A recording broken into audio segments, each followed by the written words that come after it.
Well, good afternoon to all of you. There's one thing, I mean, the machine will never have is stress.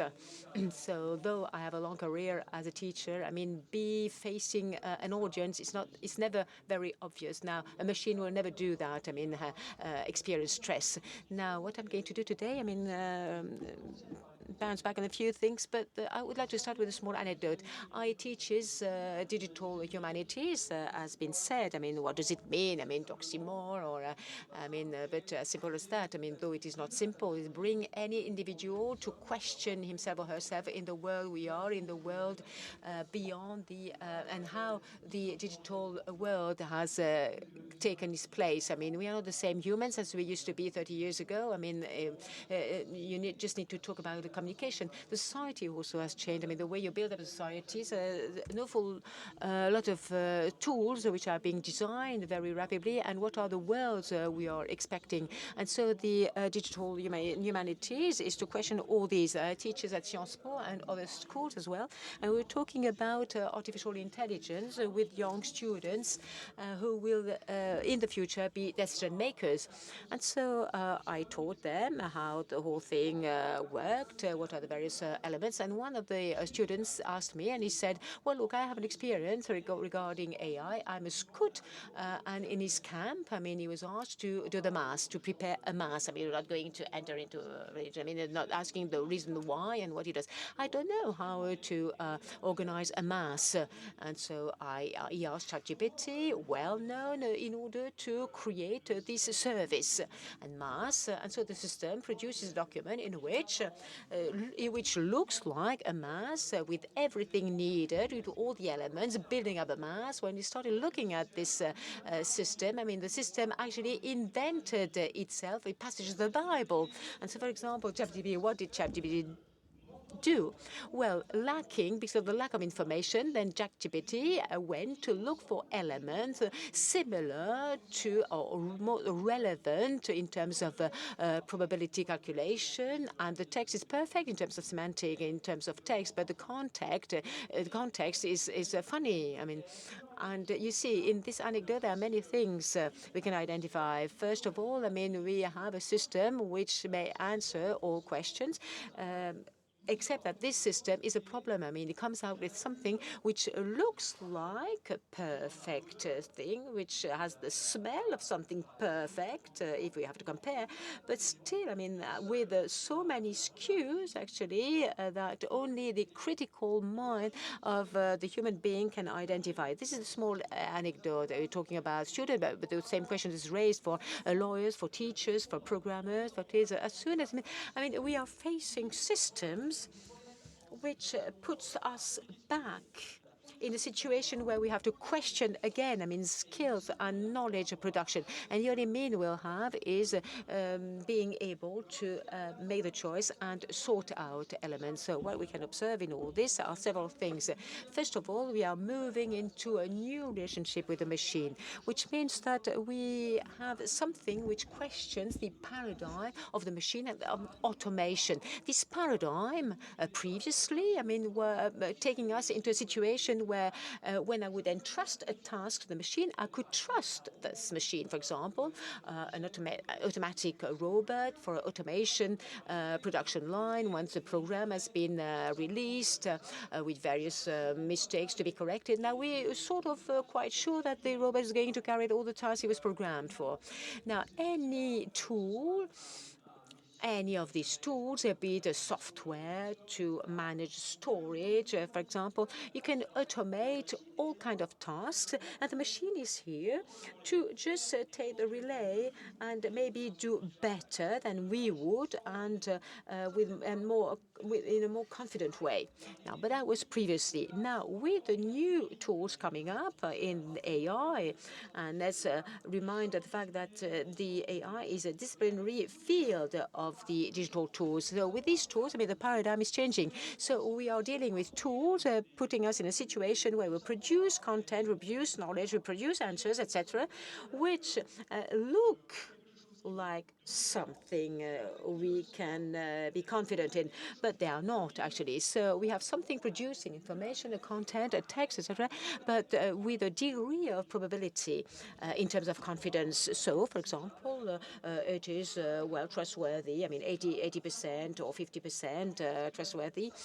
And this is going to radically change the way we're going to interact with these machines. This requires to change the way we're going to interact. And Chomsky, for example, was questioning in one of his texts the way we were becoming these creatures, what kind of creatures we're becoming with all these tools inhabiting our everyday life. And so he's questioning the kind of creature we are becoming, and also questioning all the tools which assist us. And so with AI, we have a nice stick to help us, but then we will have to regularly check whether this stick is helping us and supporting us. And this is central in the reflection regarding the relationship we have with these new tools coming step by step or installing step by step, getting installed in our everyday life. Now, today we're talking about AI. I mean, it's not it does not date from 2022. I mean, the box or phone or integrates or embeds things which belong to the AI, and that's been going on for quite a while.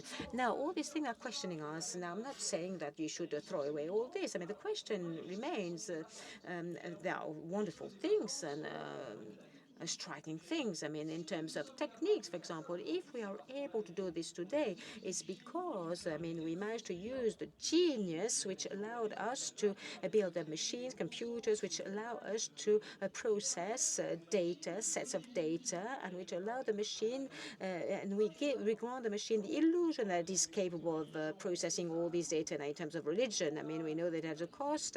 It has a cost, but that's striking. And that's amazing.